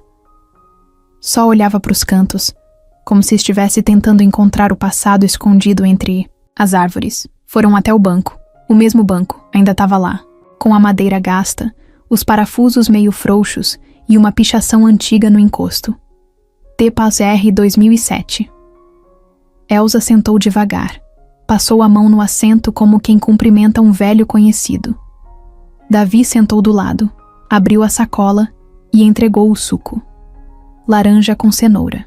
Igual aquele que a senhora não conseguiu tomar aquele dia. Ela pegou, deu um gole, respirou fundo e deixou o corpo relaxar. Agora consigo. Os dois ficaram um tempo em silêncio. Só olhando. À frente deles, o mesmo lago onde sempre nadavam, os patos. Um casal de idosos fazia caminhada do outro lado. Uma mãe empurrava um carrinho de bebê. Tudo parecia igual. Mas, para eles, tudo era diferente. Davi tirou o boné e colocou no colo. Eu lembro quando cheguei aqui. Lembro da senhora, sentada desse jeito, com cara de que não queria falar com ninguém. Elsa riu. E você com aquela roupa rasgada, cara suja e ainda querendo me dar ordem. Eu tava com medo. Mas por algum motivo, achei que a senhora ia escutar. Eu escutei. Meu corpo inteiro escutou. Nesse momento, um garoto pequeno passou correndo na frente deles. Devia ter uns 7 anos. Estava descalço, com a camiseta larga e a bermuda no joelho. Parou do lado do banco, olhou para Davi, depois para Elsa. Ficou ali por uns segundos, mudo. Oi. Davi disse. O menino não, respondeu. Só apontou para o suco e perguntou. Tem mais? Davi abriu a sacola, pegou o outro copo e entregou. Tem sim. O garoto pegou, Virou de uma vez e saiu correndo sem dizer nada. Elsa observou ele sumir entre as árvores. Quantos Davizinhos será que tem por aí? Muitos. Ela suspirou. E a gente vai tentar alcançar todos. O banco ficou em silêncio. De novo, Tucano latiu para um pombo. Um homem passou vendendo algodão doce. Davi comprou deu metade para Elsa. Ela aceitou. Não lembra da infância, não? Ele perguntou rindo. Lembra. Mas o gosto era mais doce naquela época. Ou, a senhora que era menos chata. Ela cutucou o braço dele com o cotovelo. Riram os dois. Depois de um tempo, Davi se levantou. Foi até a beira do lago e ficou olhando a água. Elsa o observava de longe. A silhueta pequena dele, de pé naquele mesmo lugar onde ela só sentava antes, era um símbolo. Um começo novo, firme. E por um instante, ela viu como seria o futuro. Com ele crescendo, aprendendo, vivendo. E ela ali do lado, não como salvadora, mas como companhia. Davi voltou devagar, com uma pedrinha na mão. Olha o que achei. Pedra? Grande coisa. É lisa. E tem um formato de coração. Ela pegou, olhou. De fato tinha mesmo. Guarda. Isso, menino. Pode dar sorte. Vou guardar. No bolso da calça da escola. Melhor não. Você nunca lembra de esvaziar esse bolso. Eles riram de novo. Na volta para casa, Elsa andou mais solta. Nem se apoiou tanto. Os pés batiam no chão com firmeza. Cada passo era uma resposta. Cada respiração, um agradecimento. Ela não falou, mas pensou com força. Obrigada, Davi. Obrigada por me fazer caminhar de novo. Era um domingo nublado. Aquelas nuvens cinzas que não ameaçam chuva, mas cobrem o céu de um jeito que dá vontade de ficar em casa, em silêncio. Elsa estava na área de serviço, mexendo numa caixa de fotos antigas que Vera tinha tirado do alto do armário. Fazia tempo que aquela caixa não era aberta. Era daquelas pesadas, cheias de envelope, negativo de filme, papel amarelado com borda branca e cheiro de guardado. Quer ajuda? Vera perguntou, passando com a vassoura. Não. Quero silêncio e um copo de chá. Vera foi buscar. Elsa ficou sentada ali no chão, abrindo envelope por envelope. Fotos de praia, festa de família, viagens antigas. Os filhos pequenos, o falecido marido em trajes de banho ridículos e até ela mesma, mais jovem, rindo com um copo de vinho na mão. Era um filme da vida passando devagar. De repente, uma foto escorregou do meio do maço. Caiu no chão virada, ela pegou. Era uma imagem simples. A cozinha da casa antiga. 3 funcionárias uniformizadas. Uma delas no centro. Morena, magra, de trança. Tinha um avental azul claro e os olhos baixos. Escrito a caneta no verso. Cida, 2009. Cida. O nome deu um baque no peito de Elsa. Era uma das cozinheiras mais antigas que ela já teve. Trabalhou ali por quase 7 anos. Nunca deu problema, nunca causou. Mas saiu do nada, alegando que ia cuidar da irmã doente no interior. Nunca mais mandou notícia. Na época, Elsa nem achou estranho. Mas agora, alguma coisa dentro dela acendeu. Ela ficou olhando a foto por longos minutos. Depois levantou, foi até a estante. Pegou a agenda antiga onde costumava anotar contatos dos funcionários. Estava lá, rabiscado com letra torta. Cida, cozinha. DDD 11, número riscado. Desceu a folha e logo embaixo tinha outro número com a anotação. Sobrinha, Maria. Elsa pegou o celular. Digitou os números. Chamou 3 vezes antes de atender. Alô? Oi, quem fala é Elsa Monteiro. A senhora é Maria, sobrinha da Cida? A voz do outro lado hesitou. Sim. A senhora quer falar com a tia? Ela não tá mais aqui em São Paulo? Voltou para a cidade dela. Por quê? Preciso saber uma coisa. É importante. Maria ficou em silêncio por alguns segundos. Se for sobre o filho dela... A senhora finalmente descobriu, né? Elsa travou. Como é que é? Ele é seu. Quer dizer... Ele nasceu aí. Elsa sentou na cadeira sem perceber. O corpo todo ficou leve de repente. Maria contou tudo. Cida engravidou no final de 2009. Escondeu de todo mundo. Disse para a família que era de um homem casado, que não podia assumir. Teve o menino sozinha, no hospital público, e disse que ia dar para adoção. Mas ninguém viu isso acontecer. Meses depois, ela apareceu de volta em São Paulo, sem barriga, sem bebê. Disse que entregou. Só que um tempo depois, ela mesma confidenciou para Maria que não teve coragem. Que escondeu o bebê com uma conhecida de rua, uma mulher que morava numa pensão perto do centro. Depois disso, nunca mais viu o menino. Ela dizia que uma hora ele ia voltar, que a vida ia dar um jeito. Como ele se chamava? Davi. Elsa sentiu o estômago virar. Você tá me dizendo que o menino que eu adotei é filho da Cida? Maria respirou fundo. Sim. E a senhora foi a única mãe que ele teve de verdade. A ligação durou mais alguns minutos. Elsa anotou nomes, datas, endereços. Quando desligou, ficou parada por um tempo. O mundo girava devagar, mas a cabeça dela ia longe. Davi estava no quintal jogando bola com Tucano.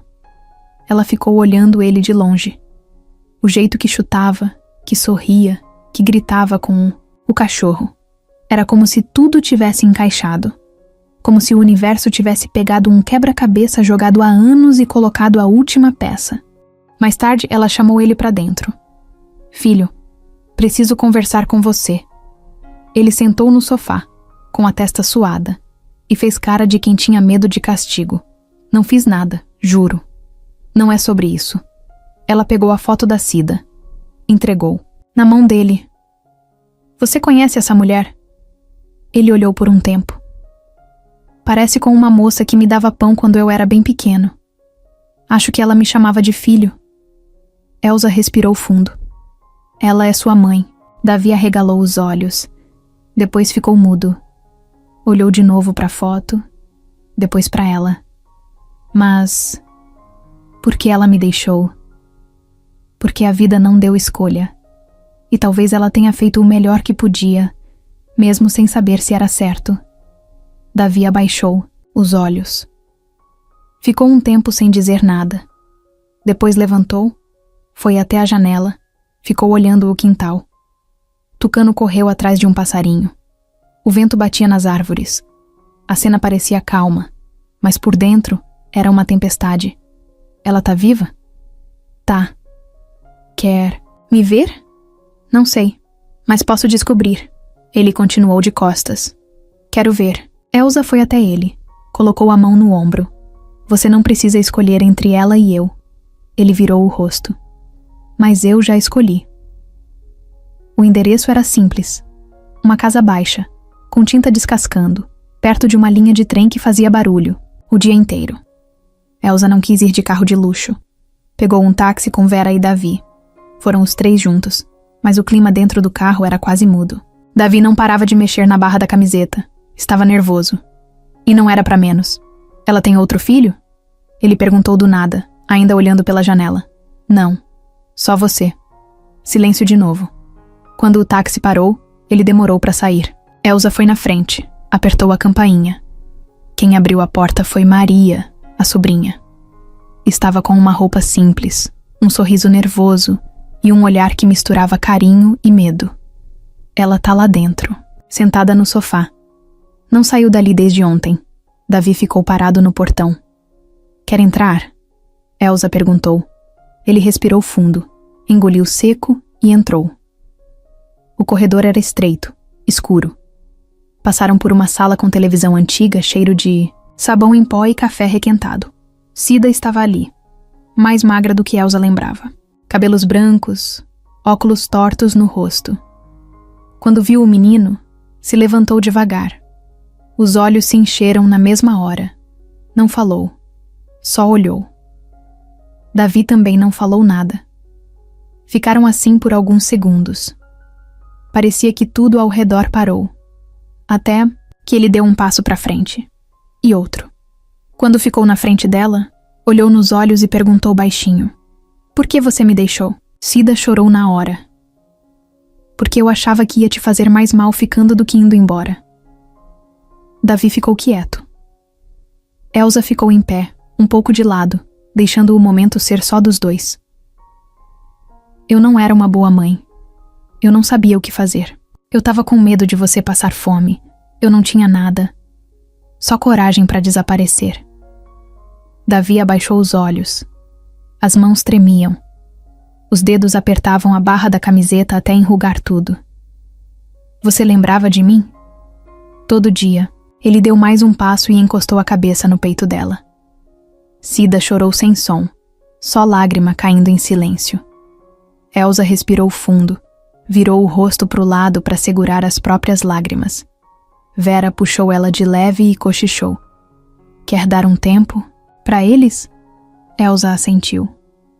Foram até a calçada. Sentaram num banco improvisado de cimento na frente da casa. Eu achei que esse dia nunca ia chegar. Elsa falou. E agora que chegou? Agora eu sei que ele vai dormir diferente hoje. Lá dentro, Cida e Davi ficaram abraçados por muito tempo. Depois sentaram no sofá. Ela puxou uma caixa velha, cheia de coisas que guardou por anos. A pulseirinha do hospital, uma chupeta, uma camiseta minúscula com um desenho de foguete. Davi mexia nas coisas como se fossem relíquias de outro planeta. Você me deu nome? Ele perguntou. Dei. Davi mesmo. Por quê? Porque achei que você ia ser pequeno, mas valente. Ele sorriu pela primeira vez naquele dia. Cida olhou para ele. Mas quem te criou foi ela, a Elsa, e isso eu nunca vou conseguir pagar. Davi balançou a cabeça. Você não precisa pagar nada. Mais tarde, já perto do fim da tarde, os três voltaram para casa. Davi no banco da frente, com os olhos perdidos, mas tranquilos. Elsa no banco de trás, olhando para ele com outro tipo de olhar. Não era mais o da protetora. Era de alguém que entende que o amor não precisa competir. Naquela noite, ele não quis jantar. Mas também não chorou. Ficou no quarto desenhando. Elsa passou por ali, deu uma espiada. Ele estava desenhando 3 pessoas de mãos dadas. Ele, Cida e ela. Sem cachorro, sem cenário. Só os 3. No dia seguinte, Elsa chamou Marcelo. Contou tudo. Ele ouviu em silêncio, com as mãos cruzadas na mesa. Você tá bem com isso? Ele perguntou. Ele é filho dela, mas foi entregue pra mim pelo destino. Não tenho ciúme, tenho gratidão. E ele? Tá em paz. Isso vale mais que qualquer papel assinado. Marcelo não respondeu. Mas foi até o quarto e entregou. Pro Davi um kit de desenho novo. Tinha até canetas coloridas, pra desenhar mais bonito agora. Davi sorriu. Valeu. E me avisa se quiser que eu compre um estojo. Tô aprendendo a ser irmão. Naquele fim de semana, Cida foi jantar na casa deles. Nervosa, com roupa passada e batom leve. Vera preparou lasanha. Tucano quase derrubou a visita de tanta alegria. Sentaram os 4 à mesa. Davi puxou a cadeira do lado de Elsa, segurou a mão dela e disse, sem que ninguém esperasse: Ela é minha mãe. Mas você também é. E Elsa respondeu com um sorriso sem pressa. Sou o que você quiser. A inauguração do instituto foi marcada para uma quarta-feira, às 10 da manhã. A imprensa foi avisada, mas com limite de acesso. Nada de tumulto, nada de flashes barulhentos. Elsa queria um evento simples, de verdade, onde as pessoas que realmente se importavam pudessem estar ali. Nada de luxo, nada de gente querendo aparecer. A fachada do prédio era clara, com janelas grandes, desenhos feitos por crianças estampados na parede. Um deles era de Davi. Uma mão gigante segurando outra bem pequena, com um coração no meio. Embaixo, ele tinha assinado com canetinha: Mãos que caminham, aqui ninguém anda sozinho. Do lado de fora, Vera ajudava a organizar os lugares. Marcelo ajeitava o som do microfone. Davi estava com uma camisa social azul clara, bem passada, nervoso e com um papel dobrado no bolso. Elsa caminhava entre as pessoas como uma anfitriã de festa de aniversário. Sorria, perguntava se estavam bem, abraçava. Cida chegou de vestido, florido e cabelo preso, segurando um bolo simples de chocolate com granulado por cima. Não ia vir de mãos abanando, ela disse, rindo. Trouxe o bolo da infância, Elsa respondeu. Quando o relógio bateu 10 horas, Elsa pegou o microfone. A multidão de cerca de 60 pessoas ficou em silêncio. Crianças sentadas no chão, alguns idosos na lateral, pais e mães encostados nos cantos. Davi do lado dela, segurando firme na mão. Ela falou por poucos minutos. Agradeceu. Disse que aquele era o começo de algo que ela gostaria de ter feito antes, mas que agora estava sendo feito com o coração no lugar. Disse que quem quisesse doar tempo, carinho, atenção, era mais bem-vindo que qualquer cheque. No final, passou o microfone para o Davi. Ele hesitou. Depois enfiou a mão no bolso e tirou o papel. É curtinho, ele disse, mas é importante. Abriu o papel. Era uma folha dobrada várias vezes. Desdobrou, respirou fundo e leu. Tem gente que aparece na nossa vida como se tivesse vindo do nada. Mas nada vem do nada. Tudo tem motivo. Quando eu encontrei a dona Elsa, eu não sabia quem ela era. Mas minha mãe de sangue tinha falado um negócio pra mim, um tempo antes de desaparecer. Ela falou, se um dia você encontrar uma mulher que tem olhar de dor escondida, pega na mão dela e fala pra ela não ter medo de caminhar de novo. Essa vai ser a sua família. A multidão ficou muda. Elsa arregalou os olhos. Vera levou a mão à boca. Davi continuou. Eu não lembrava disso direito. Mas uns dias atrás eu sonhei com ela. Sonhei com minha mãe me dizendo que o nome da mulher que eu ia encontrar era Elsa. E aí eu lembrei. Lembrei que quando eu vi a senhora no banco do parque, meu coração ficou quente. Eu não sabia que era a senhora. Mas eu senti. E eu falei aquilo. Não foi por mágica. Foi porque eu já sabia, mesmo sem saber. Elsa apertou os olhos com força. Marcelo abaixou a cabeça. O microfone ficou quieto por uns segundos. O vento bateu na lateral do prédio, balançando os desenhos pendurados com prendedores. Davi guardou o papel de volta no bolso. É isso. Era só isso que eu queria falar. A plateia começou a aplaudir. Primeiro devagar, depois forte. Algumas crianças começaram a bater palmas no ritmo. Elsa foi até ele, puxou pelo ombro e abraçou ali mesmo, na frente de todo mundo. Você não me salvou só uma vez, filho. Foi 2. Davi chorou no colo dela. Lá de trás da plateia, uma mulher levantou e andou até a frente. Ninguém reconheceu. Ela usava boné, camiseta larga e segurava uma sacola no braço. Quando chegou perto, falou baixinho. Desculpa. Eu ouvi a história na rádio e vim. Eu conheci a Cida. Trabalhei com ela por uns meses. Fui eu que fiquei com o Davi quando ele nasceu. Elsa virou devagar. Você era da pensão? Sim. Eu tentei cuidar dele o quanto deu. Mas era difícil. Tive que deixar com outra moça depois. E aí perdi o rastro. Sempre me culpei por isso. Elsa segurou o braço dela com leveza.